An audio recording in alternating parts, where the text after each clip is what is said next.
Welcome to AP voice power. Chandrababu చొరవతో ఉత్తరాంధ్రకి మహద్దశ. Railway zone విశాఖకే మణిహారం. యువతకి ఉపాధి అవకాశాలు. ఈ రోజు ఒక శుభదినమని జిల్లా తెలుగుదేశం పార్టీ అధ్యక్షులు గండి బాబ్జీ అన్నారు. తెలుగుదేశం పార్టీ కార్యాలయంలో జరిగిన విలేకరుల సమావేశంలో ఆయన మాట్లాడారు. ముఖ్యంగా ఈరోజు మనందరం ఎప్పటి నుంచో ఎదురు చూస్తున్న రైల్వే జోన్ అనేది ప్రతి పరిస్థితిలో కూడా చూసాం. ఈ రైల్వే జోన్ తాలూకా మనకన్నా వెనక జమ్మూ కాశ్మీర్ లో గెజిట్ నోటిఫికేషన్ ఇవ్వడం, అక్కడ ఆపరేషన్ కూడా స్టార్ట్ అయిపోవడం జరుగుతుంది. మన దగ్గర మరి ఎందుకన్నా జరగట్లేదు అనేది అనుమానం కలిగింది చాలా మందికి. బట్ అటువంటి అనుమానాలు పట్టాపట్టి చేస్తూ నిన్ననే మన జోన్కి ఒక జోనల్ మేనేజర్ కూడా సందీప్ మాధవ్ అనే అతను నియమించడం జరిగింది. ఇది కాకుండా మనం జోన్కి సుమారు వాళ్ళు అడిగిన భూమి 50 ఎకరాలు ఇచ్చిన తర్వాత శంకుస్థాపన కూడా చేయడం జరిగింది. శంకుస్థాపన చేసి సుమారు 149.50 కోట్ల రూపాయలతో 9 అంతస్తుల రైల్వే జోన్ బిల్డింగ్ కడుతున్నాం. సో దీని ద్వారా మనం ఇవాళ ఈ అపాయింట్మెంట్ ద్వారా మాధుర్ గారి ద్వారా ఈ రైల్వే జోన్ ప్రారంభించడం మొదలైనట్టే లెక్కే. ఇంకా ఆయన కింద కావాల్సిన స్టాఫ్, మిగతా ఆఫీస్ అంతా కూడా రన్ అవ్వడానికి కావాల్సిన హంగామా అంతా కూడా ఒకటి చేరుకుంది. సో ఈ సందర్భంగా కొన్ని విషయాలు మనం చెప్పక తప్పదు. మనకన్నా ముందు మరి 1924 మధ్యలో జగన్ ప్రభుత్వం ఈ విశాఖపట్నాన్ని మేము జోరు తీసుకొస్తాం, ఎన్నో ఉద్యోగాలు తెస్తాం అని రకరకాల మాయమాటలు చెప్పి ఆ 5 సంవత్సరాలు కనీసం నోరు విప్పని అవకాశం కూడా తీసుకోలేకుండా ఈ విశాఖపట్నానికి రావాల్సిన ప్రాజెక్టులన్నీ కూడా వదిలేశారు. ఆ రోజు ఆ ముఖ్యమంత్రి మహానుభావుడు జగన్మోహన్ రెడ్డి లాలూచి వలన కేంద్ర ప్రభుత్వం ఒక్కటి కూడా ఒక ప్రాజెక్ట్ అంటే ఒక ప్రాజెక్ట్ కానీ ఈ విశాఖపట్నానికి కానీ మన రాష్ట్రానికి కానీ ఇవ్వడం జరగలేదు. సో అది అభివృద్ధితే ఇప్పుడు ఈ జోన్ వలన మీ అందరికీ తెలిసిన విషయం ఏమిటంటే, గతంలో మన పిల్లలందరూ కూడా రైల్వే ఉద్యోగాల కోసం జోన్ ఎగ్జామ్స్ ఎప్పుడూ కూడా హెడ్ క్వార్టర్లో జరుగుతాయి, భువనేశ్వర్లో జరిగేవి. ఎవరైనా ఎగ్జామ్ రాయడానికి వెళితే ఎగ్జామ్ రాయడానికి వెళ్లి పిల్లల్ని అక్కడ ఎగ్జామ్ రాయకుండా ఎన్నోసార్లు కొట్టిన సందర్భాలు ఉన్నాయి. వాళ్ళని తిరిగి మన ప్రాంతానికి కొట్టి పంపించే సందర్భాలు ఉన్నాయి. అటువంటి రోజు మన విశాఖపట్నం జోన్ రావడం వలన పిల్లలందరికీ ఏవైతే ఉద్యోగాలు వస్తాయో రైల్వేలో ఈ టెస్టులన్నీ కూడా మన విశాఖపట్నంలోనే పెట్టుకునే అవకాశం ఉంటుంది. దర్జాగా ఇక్కడ చాలా మంది ఎగ్జామ్ రాసుకొని వాళ్ళకి నచ్చిన విధంగా చదువుకొని ఉద్యోగాలు పొందే అవకాశాలు మెండుగా ఉంటాయి.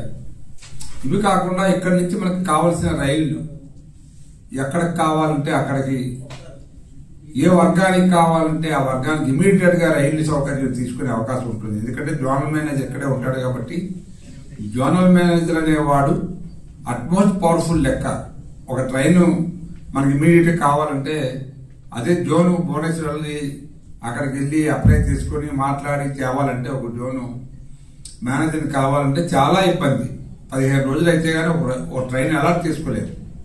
అలాంటిది ఈ రోజు మనం విశాఖపట్నంలో జోన్ ఉండడం వలన ఇటు రైతులకు కానీ లేకపోతే వ్యాపారస్తులకు కానీ ట్రైన్స్ కావాలంటే వెంటనే ఈవేళ మనం డీడీ కడితే మన పక్కనే కాబట్టి జోనల్ ఆఫీసు వెంటనే మంజూరు చేసుకునే అవకాశం కూడా మనకు కలుగుతుంది. దానివల్ల మనకు వ్యాపార అభివృద్ధి జరుగుతుంది, రైతులకు మంచి జరుగుతుంది. రైతులు పండించే పంటలు కొన్ని కమర్షియల్ పంటలు రాను పెరుగుతాయి. అవన్నీ కూడా ఒక ప్రాంతం నుంచి ఇంకో ప్రాంతానికి చేరవేయడానికి ఈ రైలు మార్గం ద్వారా చేయాలంటే ఈజీగా మనకి ట్రైన్లు దొరికే అందుబాటులో ఉండే అవకాశం ఉంటుంది. ఉదాహరణకి ఇప్పుడు మనకు రావులపాలెంలో అరపలు పండుతాయి. అలాగే భీమవరం ప్రాంతంలో చేపలు ఈవేళ ఎన్నో 100 లారీలు వస్తాయి ఈస్ట్ ఇండియాకి. ఇటు బెంగాల్ కానీ అస్సాం, మణిపూర్, మేఘాలయ ఇవన్నీ ఈ రాష్ట్రాలన్నీ కూడా కొన్ని 100 టన్నుల చేపలు రోజు ట్రాన్స్పోర్ట్ అవుతాయి బై రోడ్. సో ఈ రోజు ఇక్కడ మనకి ట్రాక్ కావాలంటే ట్రాక్ కావాలంటే ఇమీడియట్ గా కూలింగ్ ట్రాక్ తీసుకునే అవకాశం కూడా చాలా మెరుగుపరుచుకునే అవకాశం ఉంది. ఆ ట్రైన్లు పొంది ట్రైన్ ద్వారా పంపించే ఏర్పాటు కూడా జరిగే అవకాశం ఉంది. ఇలాగా ఎన్నో రకాలుగా మనం ఈ రైల్వే జోన్ ద్వారా మనం ఎన్నో అవకాశాలు పొందొచ్చు. మన ప్రాంతం ఇంకా అభివృద్ధి చెందుతుంది. డెఫినెట్ గా ఈ రైల్వే జోన్ అనేది మనకు ఒక మణిహారం లాంటిదని చెప్పక తప్పదు. ఇది కాకుండా మన డిఆర్ఎంలు కూడా మనకు అందుబాటులో ఉంటారు.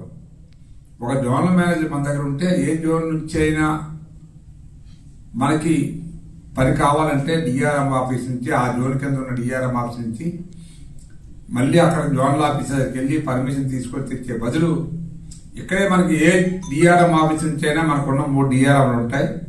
బహుశా మన వైజాగ్ డిఆర్ఎం ఒకటి, కొత్తగా రాయగడ డిఆర్ఎం పెడతారని అంటున్నారు కాబట్టి అక్కడ ఒకటి, ఇటు మనకి మన సౌత్ సెంట్రల్ నుంచి కూడా ఒక డిఆర్ఎం ఆఫీస్ నుంచి విడదీయడానికి మన విశాఖపట్నాన్ని కలుపుతారనుకుంటున్నాం. లేదా దాన్ని మరి ఎక్స్టెండ్ చేస్తారని అనుకుంటున్నాను నేను. ఇటు రాజమండ్రి వరకు ఎక్స్టెండ్ చేసి ఆ జోన్ని డిఆర్ఎం రాజమండ్రిలో పెడితే బాగుంటుంది లేదో ఆలోచన కూడా ఉంది. సో ఈ డిఆర్ఎం అన్ని కూడా మనకి అందుబాటులో ఉండే అవకాశం ఉంటుంది. వాళ్ళ ద్వారా కొన్ని సౌకర్యాలు పొందొచ్చు. సో ఇలాగ అన్ని అవకాశాలు మనకు ఉంటాయి కాబట్టి దీన్ని మరి ఒక మంచి పరిణామంగా మనం పరిగణిస్తూ కేంద్ర ప్రభుత్వానికి మేము ధన్యవాదాలు తెలియజేస్తూ జోనల్ మేనేజర్ని మనకి అపాయింట్ చేసినందుకు, అదేవిధంగా ఇది గజెట్ నోటిఫికేషన్ కూడా తొందరగా మన జోన్ని ప్రకటించమని మీ ద్వారా నేను ఈ కేంద్ర ప్రభుత్వం పెద్దల్ని మన పెద్దల్ని కూడా కోరుతా ఉన్నాను. అదే ఇక ఆల్మోస్ట్ ఆల్ జోన్ కంప్లీట్ అయినట్టు లెక్క.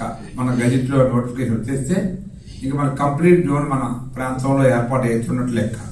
సో తద్వారా ఇంకవన్నీ కూడా మనం ఒకటి జరుగుతాయి కాబట్టి విశాఖపట్నానికి ఒక మంచి ఇది ఒక మణిహారం అని చెప్పక తప్పదు.